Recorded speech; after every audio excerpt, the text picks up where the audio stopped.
سلام. سلام داداش، بفرمایید. سلامت باشید. ببخشید مال این مرغ فروشی میگردم، منصف باشه، بارش هم تازه باشه. مرغ فروشی رویال معروف به وحید مرغی، کل شهر امید میشناسنش. دستتون در باراش هم تازه خوب. لطف می‌کنید تشریف بیارید نشون بدم داداش. آقا همون نبشه. همینه؟ بله. دستتون در قربون شما، سلامت باشی یار. سوپر پروتئین گوشت مرغ ماهی رویال.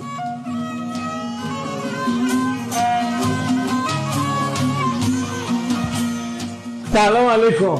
خسته نباشید. سلام. وحید مرغی که میگن شمایی؟ بله بفرمایید. آقا من تعریف شما رو خیلی شنیدم اینجا. این 3 تا مرغ می‌خواست. 3 تا مرغ خرید. بردشون کنم براتون.